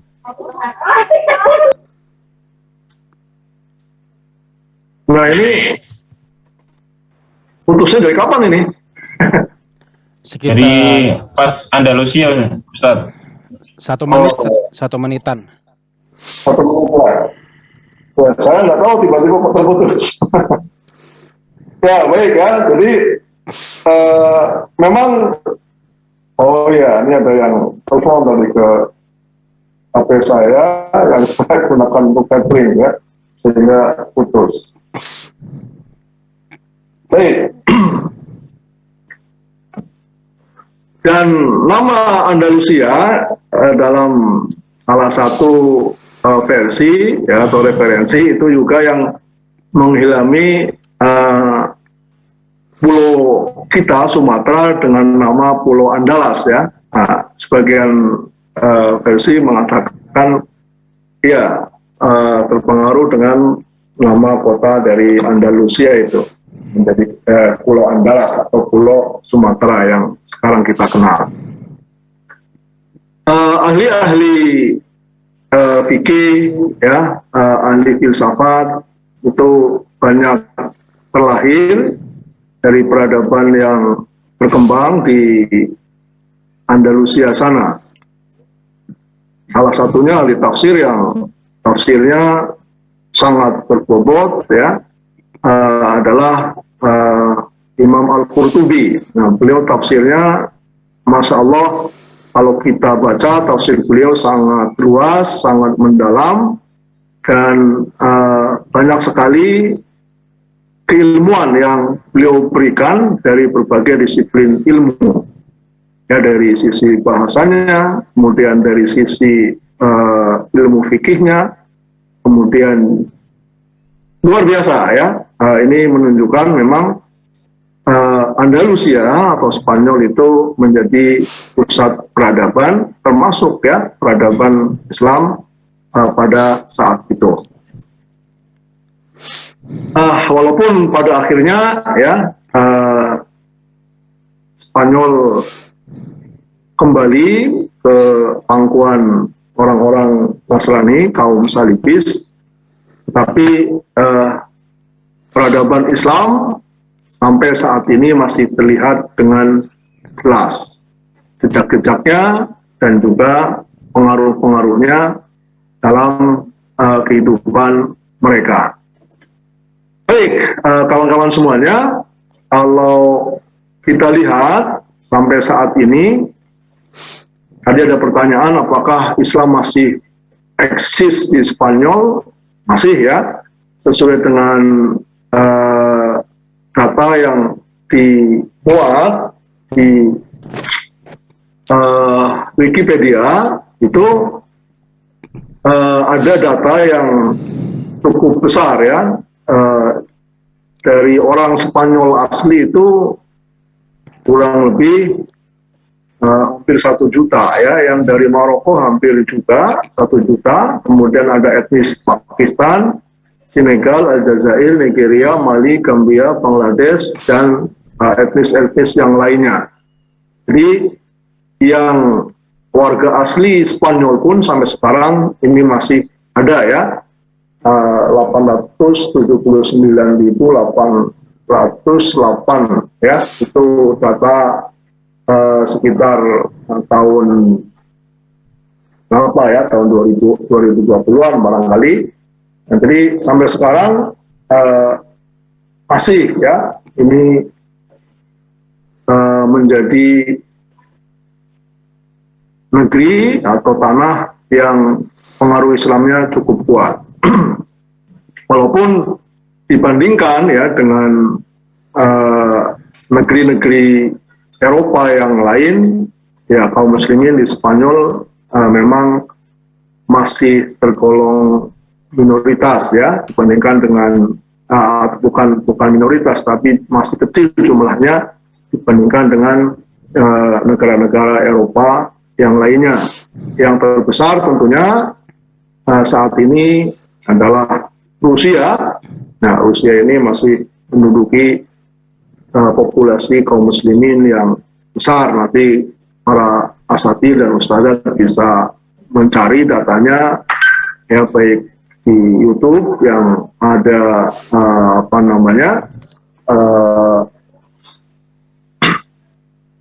ada videonya ya, tentunya dengan fakta-fakta yang memperkuat hal itu, dan juga data-data lain yang bisa kita akses di internet. Nah, terkait dengan Sisilia, nah tadi cukup menggelitik juga pertanyaan tentang masuknya Islam ke Sisilia. Masuknya Islam ke Sisilia ini sebenarnya berawal dari masa kekhalifahan Umar bin Khattab radhiyallahu anhu. Di pada masa kekhalifahan Umar bin Khattab ini kaum muslimin sudah ada yang mengusulkan kepada beliau untuk mengekspansi atau mengirimkan pasukan ke sana. Tetapi Umar bin Khattab pada waktu itu memperhatikan dan juga melihat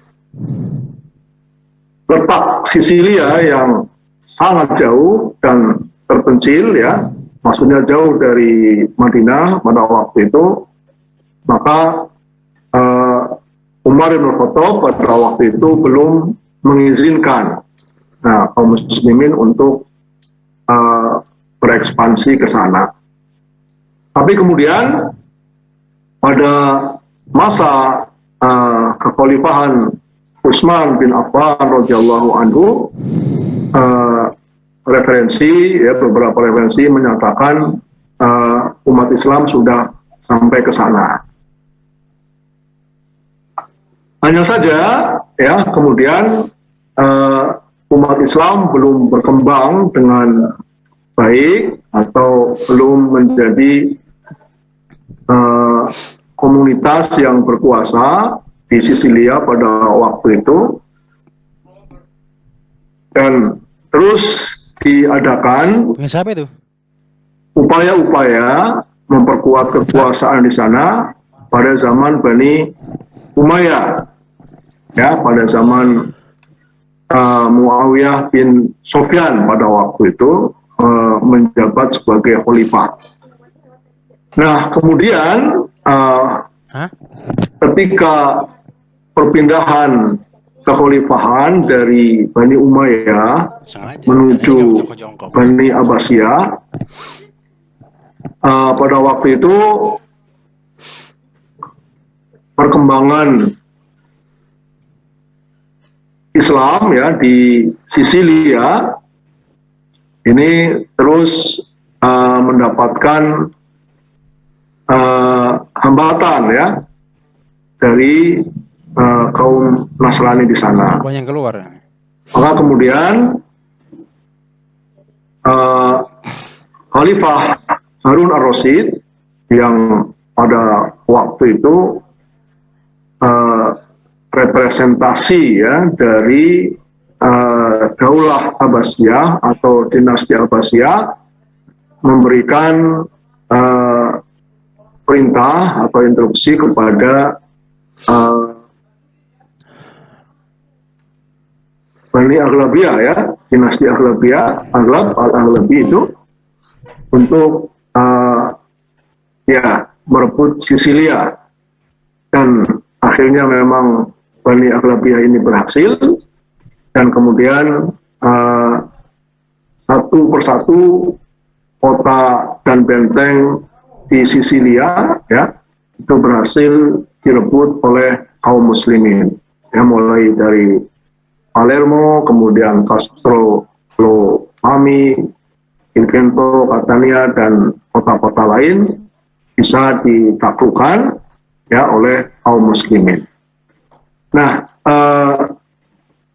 mengapa Sisilia ini menjadi menarik juga untuk dibahas? Ya, karena Sisilia ini ada di Italia yang merupakan negeri ya atau pusat kegiatan atau pusat kerohanian untuk kaum Nasrani atau orang-orang Kristen ya, berdekatan dengan kota Roma yang menjadi pusat kerohanian atau tempat yang disucikan oleh kaum Nasrani. Nah, maka saat Sisilia ya berada di tangan umat Islam dan serangan atau ekspansi ya, kita boleh ekspansi atau invasi dari kaum muslimin terus bertubi-tubi ke bandar-bandar atau kota-kota di Italia termasuk kota Roma, maka Paus Yohanes saya lupa itu Paus Yohanes yang keberapa itu tidak tahan ya menghadapi serangan-serangan itu, dan kemudian Paus terpaksa meminta damai dan meminta pasukan Aghlabiyah untuk meninggalkan wilayah kota Roma dengan perjanjian mereka siap membayar upeti atau jizyah sebanyak 25.000 perak per tahun. Nah, jadi ini sejarah ya yang cukup penting juga dicatat bahwa Paus Yohanes yang bertahta pada tahun 872 sampai 882 Masehi itu berjanji ya dan tunduk kepada kekuasaan pasukan Islam yang di sana, yaitu dari Bani Aghlabiyah. Nah, makanya punya daya tarik sendiri karena kaitannya dengan sangat bersinggungan ya dengan negara dengan agama lain tadi. Antara Spanyol dengan Sisilia, mengapa tidak Prancis yang kita bahas ya, bukan Bulgaria? Salah satunya adalah hal menarik tersebut.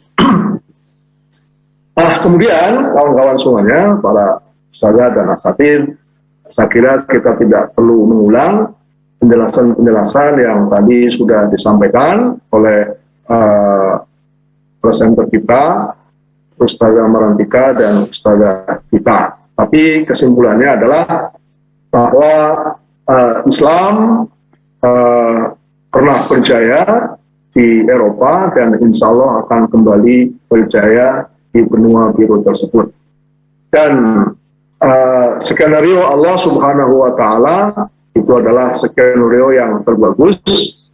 Ya, kadang kita menanggapi sebuah peristiwa ini kita lepaskan dari hikmah, sehingga kita menyikapi perkembangan yang ada di dunia Islam, ya, perang saudara, kemudian segala macam bentuk kerusuhan huru-hara, itu ternyata ada hikmahnya juga, ya, hikmahnya para penduduk negara tersebut menjadi imigran dan menjadi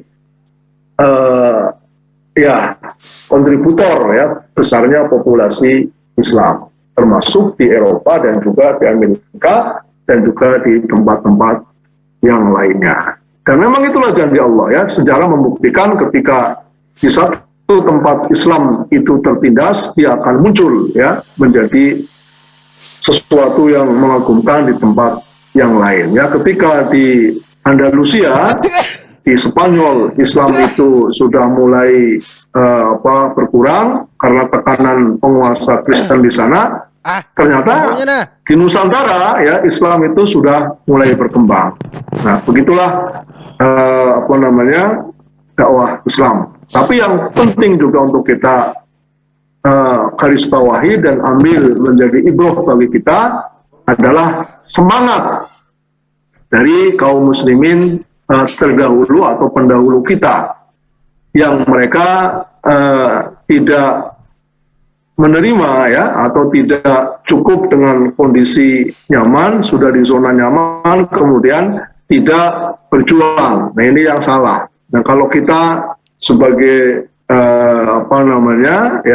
orang-orang yang Allah berikan wawasan dan keilmuan yang lebih, kita tidak menerima atau tidak mencontoh meneladani mereka, ya maka akan stagnan ya perkembangan Islam. Maka penting sekali kawan-kawan semuanya, mari terus kita upayakan dakwah Islam ini, terus kita lakukan dengan berbagai macam profesi dan tentu peluang yang kita miliki. Jangan sampai tidak ada apapun yang kita lakukan untuk berkontribusi memberikan memberikan manfaat untuk Islam dan kaum muslimin. Kalau itu yang kita lakukan, insya Allah umat Islam yang akan kembali memimpin peradaban dan Islam akan kembali berjaya sebagaimana dijanjikan oleh Allah Subhanahu wa Ta'ala dan Rasulullah Sallallahu Alaihi Wasallam. Saya kira ini kawan-kawan semuanya, mudah-mudahan pembahasan kita bermanfaat. Dan terakhir ya, kita seperti biasa kita screenshot. Silakan yang belum menyalakan kameranya dinyalakan. Oke, 1, 2, 3. Baik, terima kasih kawan-kawan semuanya, para asatidz dan ustadzah, terutama yang presentasi pada hari ini, dan mudah-mudahan presentasinya menjadi amal soleh dan ilmu nafi, ilmu yang bermanfaat bagi kita dan bagi yang presentasi. Kita akhiri dengan kafaratul majlis. Subhanakallahumma wa bihamdika asyhadu an la ilaha illa anta astaghfiruka wa atubu ilaik. Hadza wa sallallahu ala nabiyyina Muhammad wa ala alihi washabbihi wasallam. Assalamualaikum warahmatullahi wabarakatuh. Waalaikumsalam warahmatullahi wabarakatuh. Syukran, Ustaz. Wah,